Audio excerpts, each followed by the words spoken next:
ตับหนึ่งนี่หาแพทย์ บาร์มวยจังบาร์จากนั่นอย่างเบิ่งเนาะ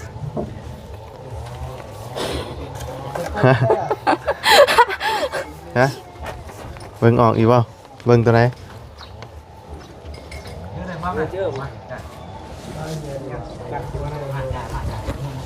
ออกบ่นี่ตัวลุ่มนี่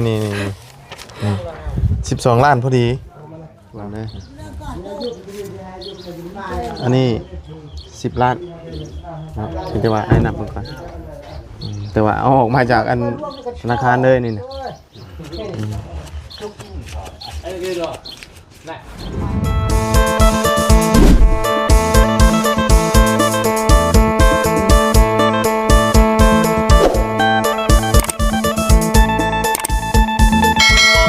เอามาหอดมาถึง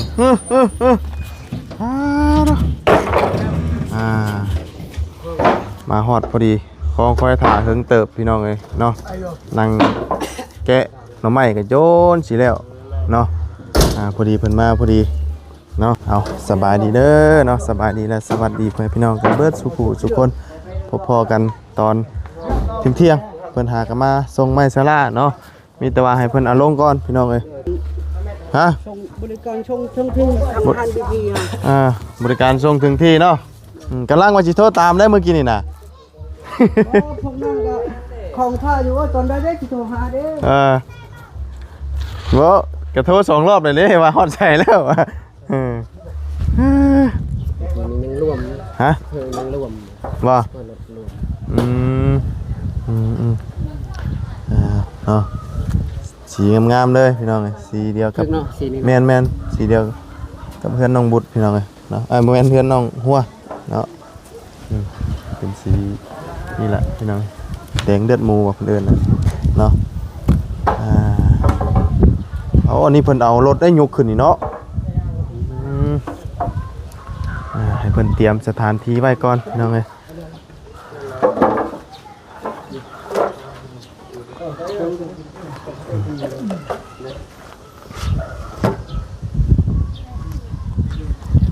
มาเดี๋ยวลงนั่นแหละจักตับก็เสาชีตับเพราะว่ามันลอยซาแผ่นเนาะเดี๋ยวลงก่อนจังเซ็กก็ได้พี่น้องให้เพิ่นนับเบิ่งเสาชีตับ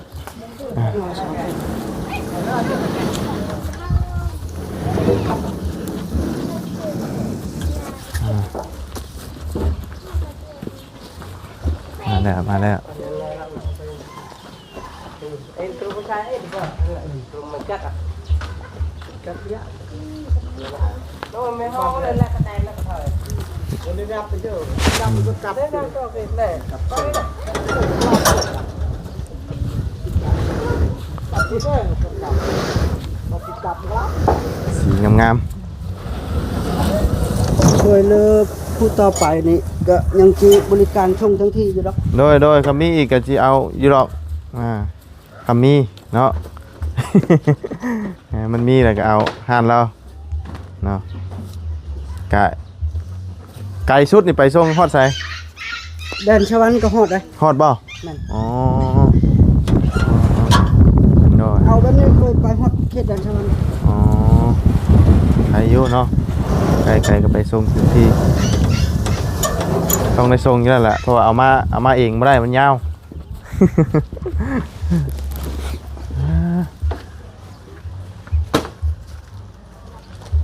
ทางสร้างเพิ่นผักเมื่ออันกินข้าวเลยบ่ตุเพิ่นเมื่อกินข้าวเลยบ่อ๋อเพิ่นผักเลยเนาะ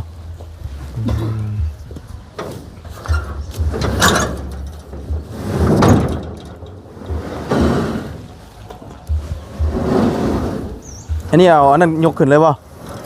โอ้เกณฑ์ยกขึ้นเลยเนาะง่ายที่ตัวนี้เอาขึ้นเป็นตับเลยเนาะยกขึ้นเลย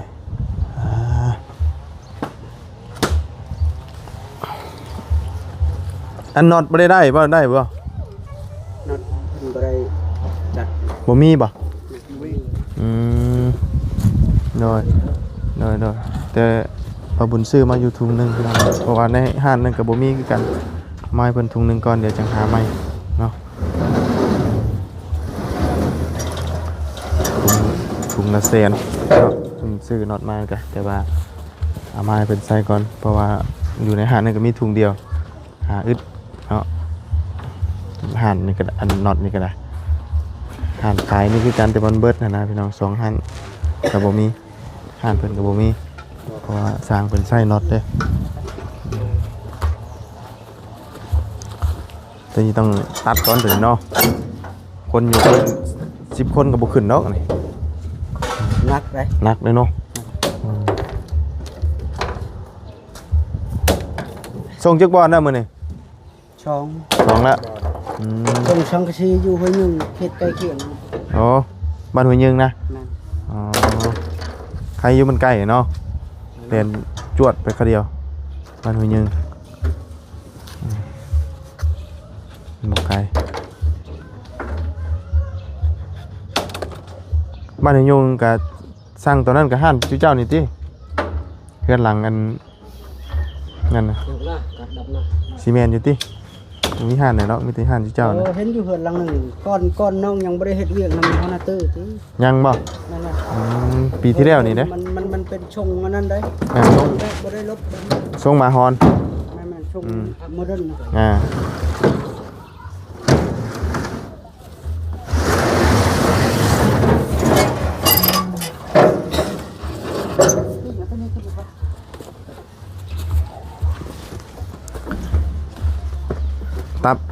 ตับหนึ่งมีหาแผ่นเนาะ แม่น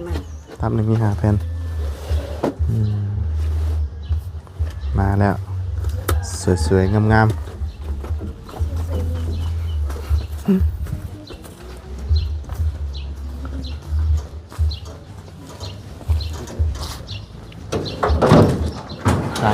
เมื่อกินข้าวก่อนเนาะครับกินข้าวที่นั่งเนาะ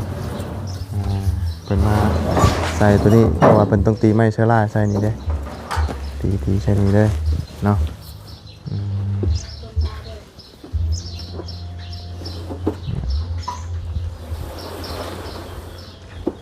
รอเพิ่นเอาลงเบิดกันบินเอามาอยู่หรอวะ เอามา เอามาอยู่เนาะ ยังมีครอบครัวหนึ่งจะเพิ่นได้รับการช่วยเหลือหรือบอก อยู่ใช้ อยู่บ้านมาอะไรหน่อยดิบ้านปุ้งใกล้ๆหงตายหงโม่หินเข้าไปทางนี้ละ บ้านปุงหิน เฮ็ดเพิ่นปักกึกเนาะ บ่ เพิ่นปักเพิ่นกึก เข้าทางวิระบ่เส้นวิระบ่ค่อยได้เข้า บ่ทำห้องนั้น แล้วลังๆนี่หงโม่ เลย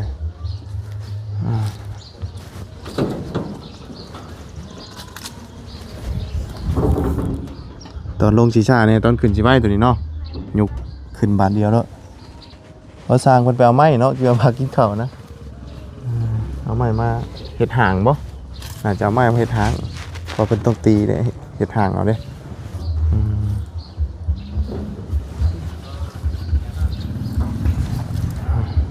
เอาไม้มาเห็ดห่างบ่สร้างอ๋อ ไม่หรอก ต้องเห็ดห่างเอาตัวนี้เนาะเป็นทางตีนี่ได้เตรียมแล้วพี่น้องเลยวันนี้เพิ่นก็สิได้ดำเนินการได้แหละเนาะเนี่ย นั่งที่จ้างไปกับ8โล อันนี้ไปยืมไม้ไผนี่น่ะ ไม่แล้ว อ๋อ ไม่หัวหน้าสร้างแล้ว มาเฮ็ดห่างเนาะ แม่นแหละเฮ็ด ห่างข้างมานี่พอได้ยิงผาไม้ชราจังไงเนาะจวด4เซนบ่4เซนพอดีป่ะ ก็มวยสักแล้วบาร์มวยสักบาร์มวยกินมวยโซ่กูจะกายโซ่กายฝึกกันให้บ้าจะบาร์เพื่อกี่บาร์ในบาร์ไปละก็đâu chứ ยืนว่าเนาะปงก่อนก็ได้ดิจะยืนว่าก็ได้เนาะ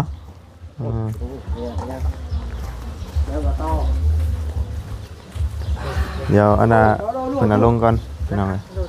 กลับมาตลอดกลับใหญ่ย่านสมัยนี้ ฮะ ว่ากามมันบ่ใหญ่ย่านทำไมนี่ ว่าก ามน้อยสิใครกาม เลยแต่ป่าถ่ายเป็นเอาลงเร็วก่อนไอ้ดึกอีกบัดนี้เนาะ เรื่องเงียบ ใครดอกมา3คนพอดีเนาะ เอามือเรื่องเงียบนี่เตียง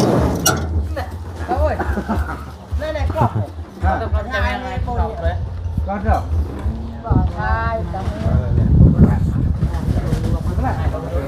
สร้างเพิ่นก็เตรียมเส้นทางเลยเนาะกำลังกะเกียมเฮ็ดทางนี้ก่อนบ่เฮ็ดทางนี้ก่อนบ่เอาข้างหลังก่อนบ่ข้างหลังก่อนนะเนาะฮะเอานั่นก่อนบ่อ๋อแต่ว่าเฮ็ดทางทางนี้พร้อมทางนั้นพร้อมเฮ็ดทางทั้งเบิดได้ได้เนาะมันจะง่ายเนาะเฮาจับเนาะ เฮ็ดทั้งหมดง่าย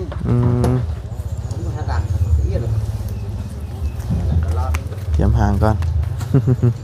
ให้ยะกินได้มักชมนะกินนะบ่ให้ยะนี่เนาะ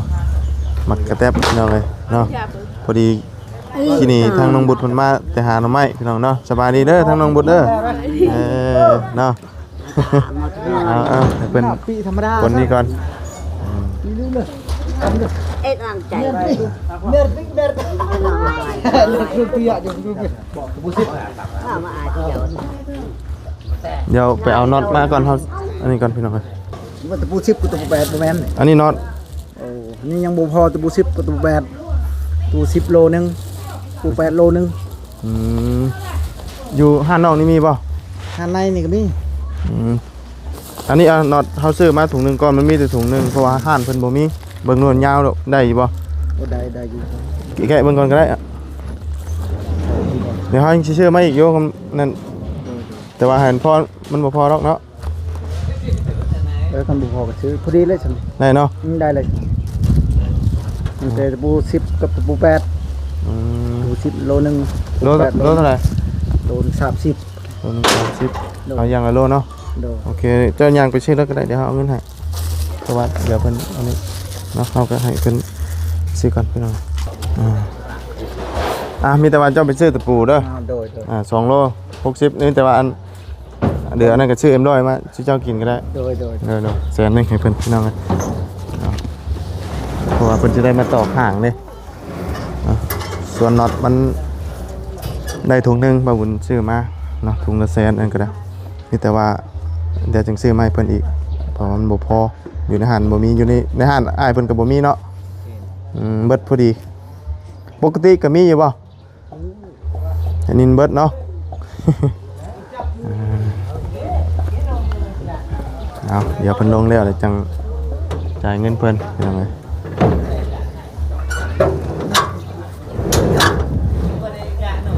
จะแบบโอนเอาเลยก็ได้ ฮะ จะโอนเอาเลยก็ได้ บ่มีนะมันเป็นเงินสดแหละมันโอนมาได้แล้วมันเป็นเงินสดอยู่ในกระเป๋านี่ โอนมาได้แล้วเพราะว่าถอนออกมาเลยเด้เนาะ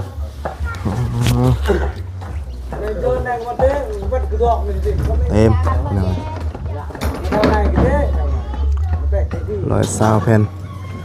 120 แผ่นนี่น่าจะพอดีเนาะคำนวณเบิ่งแล้วเพราะว่าเขาติดนี่เนาะนี่กะเกียมแผ่นหางมื้อนี้กันแผ่นหางแล้วก็ขึ้นลุยเลยเนาะเพิ่นซื้อตะปูก่อน ให้เอาเงินให้เราไปซื้อแล้วเมื่อกี้นี่เพิ่นไปซื้อเรียบร้อยแล้ว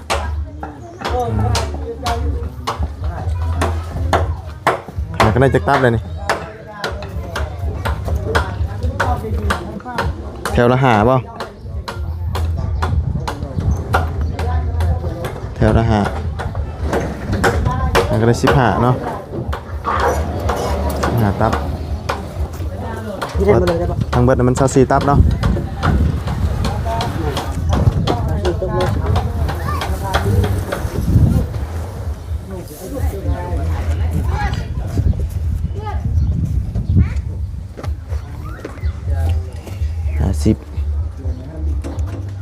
จันทร์บ่ได้มาเนาะช่วงนี้เนาะ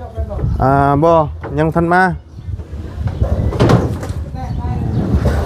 เอาก็เลยมาซื้อก่อนเนาะ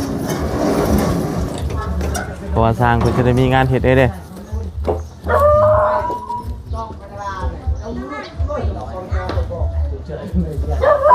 100พอดีอยู่หั่นเนาะ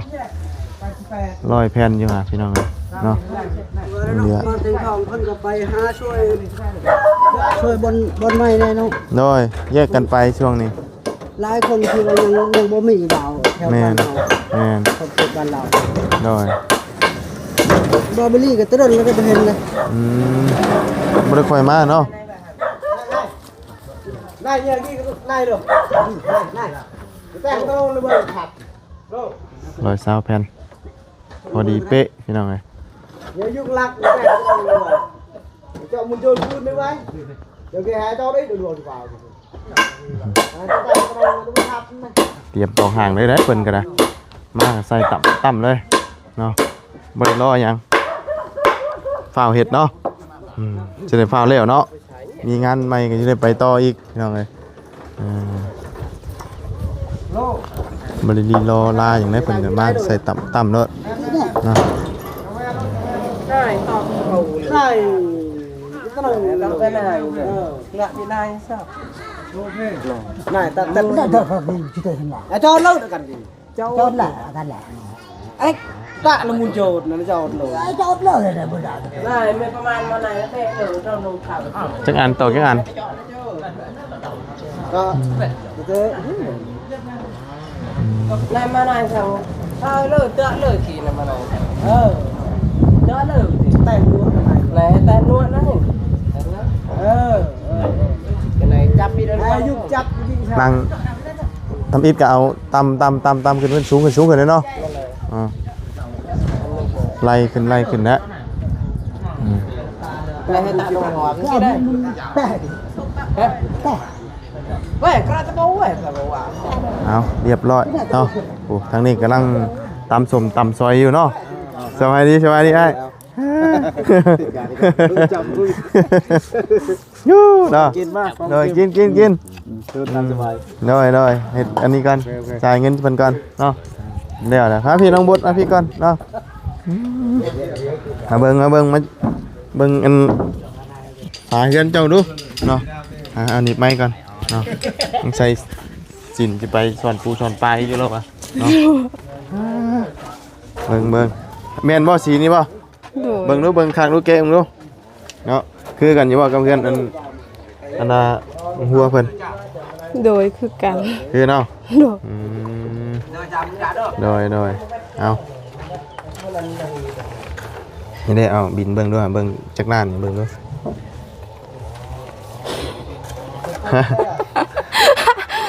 ฮะเบิ่งออกอีกบ่เบิ่งตัวไหน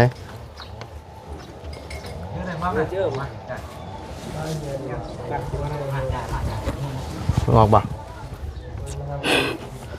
นี่ตัวลุ่มนี่12 ล้านพอดีเนาะนี่แผ่นละแสนเด้ โดย แผ่นละแสนกีบเนาะทั้งเบิดทั้งมวล120แผ่นกับพอดี12 ล้านเต็มเป๊ะพี่น้องเนาะส่วนพวกน็อตพวกตะปูว่าบุญซื้อต่างหากเนาะก็ซื้อไป200,000เนาะนี่แต่ว่ามันบ่พอเดี๋ยวจึงซื้อมาอีกน็อตมันบ่พออยู่แล้วล่ะเราต้องอย่างน้อยก็ยังอีกจักถุงนึงเอาเฮ้ยจ้าอันอ้ายมาพี่ก่อนมาเอาเงินก่อนสิเบื่อหรอบ่ ฮะใส่ไฟหับเงินนั่นให้ถึงบ่เพิ่นมาหับเงินก่อน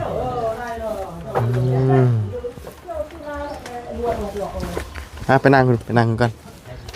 งก่อนไปใช่นับเงินก่อนเด้อวะเนาะนั่งหันแล้วอ่ะเนาะนั่งบุดก็นั่งหันแล้วต้อง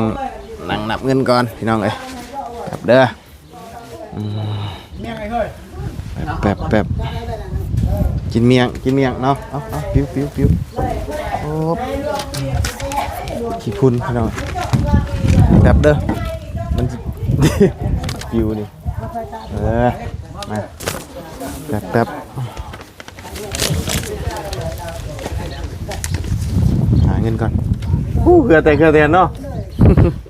เพื่อคนเพื่อลายแต่เก่านะ เลย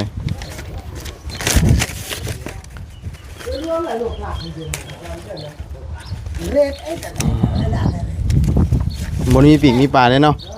มี12ล้าน คนนี้ทวน ถ่วนเลยอันนี้10ล้านครับแต่ว่าไอ้นับมันก่อนแต่ว่าเอาออกมาจากอันธนาคารเลยนี่นะ ไม่รู้สึก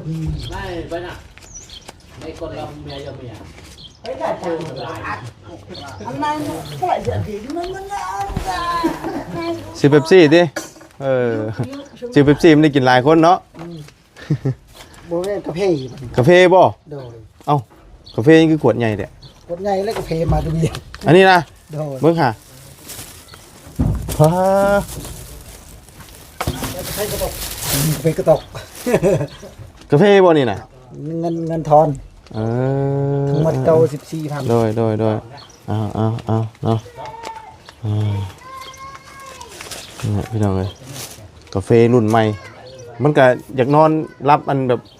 ดีอยู่บ่นี่น่ะ นอนหลับอยู่ นี่นอนหลับอยู่ กาแฟแบบนี้ก็มีเนาะคิดว่าน้ำเป๊ปซี่ เอาเนาะกินได้หลายคนแบบนี้เนาะหยินกินแล้วเนาะ โดยตกใจละ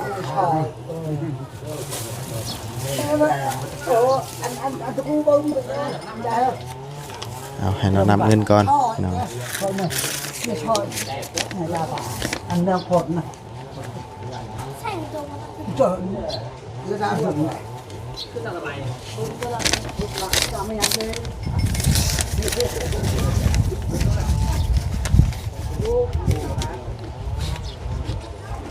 ครบป่ะ ขอบใจ100 ใบ 100 ใบตัวนั้นตัวนี้เป็น2 ล้านเพราะว่านี่อันนี้มัน10 ล้านพี่น้องนะเป็นมัด10 ล้านได้ตัว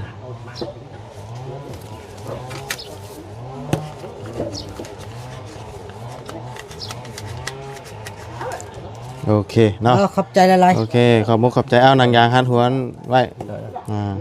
เนาะขอบใจคือกัน เก็บเงินมาให้หัวหน้า เลยมันหนาวได้มาเนาะ โดย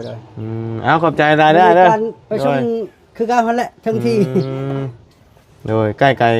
ชุด แม่น ไกลชุดนี่สะแดนเนาะ แม่น แดนสวรรค์ตาต้องลงข้างนั้นดิ ทางนั้นเมืองพีนก็ฮอดเลย มึงพินก็ฮอดบ่ แม่น อ๋อก็มีคนสั่งอยู่บ่ทางนี้ก็ได้ฮอดมึงพิน บ่ค่อยมีทางนั้น อ๋อ ชนลายแล้วมันเขตขึ้นเขตแดนสวรรค์ ส่วนหลาย เพราะ เนาะ ว่าทางนั้นท่านเพิ่นนั่นพ่อแม่ประชาชนเพิ่นน่ะเฮ็ดเวียกก่อสร้างเฮ็ดหยังก็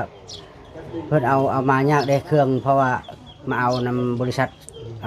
หัวหน้าตื้อแล้วแม่นว่าเพิ่นเสียภาษีแล้วไปคนชมง่าย ว่าไงเฮาผ่านอหยังมันก็สบาย แม่น คำว่า เสียภาษีแล้ว คำคือเพิ่นบ่ได้เสียภาษีผ่านด่านหยังเพิ่นบ่สิเก็บอีกเนาะ เพราะว่ามันเป็นระเบียบของเพิ่นเด้ของเจ้าหน้าที่เพิ่น โดยแม่นอยู่ดอกเนาะโดยเอาขอบใจหลายอ้ายเนาะอย่ามาเมื่อยโดยอยู่ดีมีแฮงขอบใจคือกันเนาะเดี๋ยวเราเมื่อยพี่น้องเอ้ยคุณถ้าหากินจมกินชอยได้ครับบ่เมื่อยก็ได้ พุ่นแล้วหัวหน้าเพิ่นของท่าอยู่เลยเพิ่นแต่งกินท่าอยู่ห้าน โอ้โดยเฮาก็มาถ่ายเฮิงเติบเนาะกำลังว่าสิโทรตามจักมาทางใดกินนี่คิดว่าสิมามุมนี่มาพุ่นบ่ แม่น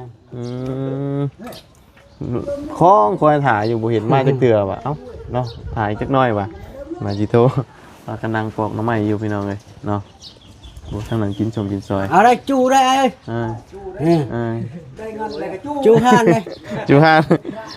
เรื่องปลาหัวหน้า โดย เรื่องปลาโอนหัวหน้า เนาะจูนี่กลับเลยเนาะแม่นบ่ โดย จูนี่กลับเนาะเจ้าคือคนลาวเทิงคือกันเหรอวะ มีบ้านทะโคงเพราะว่าบ้านทะโคงมันเป็นบ้านลายเผาอยู่ปนกันผู้ไทยกับผู้ไทยลายบอล พอหูเนาะ บ้านว่าง่ายก็ชนไล่จะเป็นผู้ไทยชอดกระจามแล้วแถวว่าเขตนาบอทะโคงเป็นอย่างนั้นผู้ไทยเดิมมันแต่ละบ้านมันชนไล่มันจะมีน้อยแล้ว โดยบ่ค่อยมีเนาะ แม่น มีซับปนกันเนาะ แม่น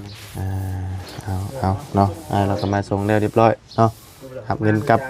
ไปให้คนหน้าก่อนเราอะ เลย เนาะ แม่น โดย สีงามพี่น้องเอ้ยเนาะสีแจ่มๆเลยนี่สีเพิ่นมักสีนี้เนาะแบบเพื่อนน้องบุตรแบบเพื่อนน้องหัวเพิ่น แท้จริงงามแล้วก็มันก็สามารถทน แม่น ทนแดดทนพล คนเนาะคนไมเชล่านี่เป็นฝาไมเชล่ามาจากไทยอยู่นี่เนาะบริษัทนี่ไม้ฟ้า SCG พี่น้องเอ้ยเนาะตาช่างทนแดดทนฝนทนต่อไม้รัดเนาะนี่ไม่รัดไปเข้าบ่ได้เลยนี่ กันตะไคร้เราเพิ่นเอิ้นตะไคร้เนาะไม่รัดนี่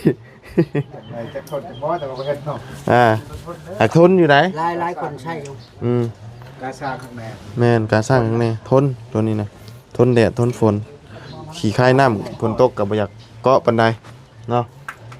ถือว่าโอเคครบพอดีเนาะ120แผ่นก็มัดเฮ้ยอยู่นี่มีมัดเว้ย โอ้ สร้างว่าแท้ โอ้ แม่นบ่ ไป มัดมีคนที่มัดหมานี่โอ้ย พื้นที่ขึ้นกับประเภทดินก็ว่าแม่น แม่นเนาะ แว่รถ เรียบร้อยเนาะ เอาขอบใจ โดยขอบใจได้อ้ายเนาะโดย จะแว่รถจะแว่ โอ้ ร ย ถ ผู้กินชมกินชอยอยู่ทั้งนั้นก็ได้ จูได้เอ้ย จูเนาะงามเลยเนาะลุงบุญเนาะ โดย สิได้นอนอุ่นระบาดนี่เนาะบ่หนาวปานใดระบาดนี่เอาเนาะมีแต่ว่าให้เพิ่นไปหาเฮ็ดอยู่กินเนาะบ่าบุญก็สิเดินทางออกคือกันระบาดนี่แล้วเดี๋ยวจังค่อยว่ากันใหม่เดี๋ยวจังมาอัปเดตใหม่ยังสิมีข่าวดีเพิ่มเติมอยู่แต่ว่าเดี๋ยวรุ่นต่อไปพี่น้องเนาะเพราะว่าให้แล้วเป็นทีละอย่างก่อนเนาะเดี๋ยวบ่าบุญสิกลับมารอบนี้มีงานหนักอีกเนาะมีเจอของนักแท้เจ้านักเด้เนาะนักสุดๆขึ้นเอาเด้อ ยังจะเจอของนักอยู่เนาะแบกขึ้นมาเลยนะแบกขึ้นโน่นพี่น้องเลยแต่เนาะมีแต่สุดท้ายนี่ก็ให้เจ้าฝากกระมุกกับใจทั้งพ่อเพิ่นอีกคือเก่าเด้อ โดย โดยเนาะทั้งพ่อเพิ่นก็บ่ได้ออกชื่อเสียงเรียงนามเนาะ โดย แต่ว่าให้น้องมุดฝากกระมุกกับใจทั้งพ่อเพิ่นอีกคือเก่าเนาะที่ฝากเงินซื้อไม้เชื้อรามาให้เนาะเอาโดย ขอบใจพอทั้งทางประเทศในเด้อที่มาซื้อให้น้องไมเซล่าขอให้อยู่ดีมีแห้งไปใส่มาใส่ก็ตลอดปลอดภัยความเจ็บอย่าได้ความไข้อย่ามีพัฒนาสิ่งใดขอให้ได้สิ่งนั้นสาธุแต่ขอบใจบ่บุญบรรปานำเด้อขอให้อยู่ดีมีแห้งไปใส่มาใส่ก็ตลอดปลอดภัยความเจ็บอย่าได้ความไข้อย่ามีพัฒนาสิ่งใดขอให้ได้สิ่งนั้นและก็ขอบใจ MC ทุกๆคนเด้อที่มาเบิ่งคลิปน้องขอให้อยู่ดีมีแห้งไปใส่มาใส่ก็ตลอดปลอดภัยความเจ็บอย่าได้ความไข้อย่ามีพัฒนาสิ่งใดขอให้ได้สิ่งนั้นสาธุ น้อยสาธุเนาะว่าบุญก็สิออกไปทางอื่นต่อก่อนบัดนี้เนาะ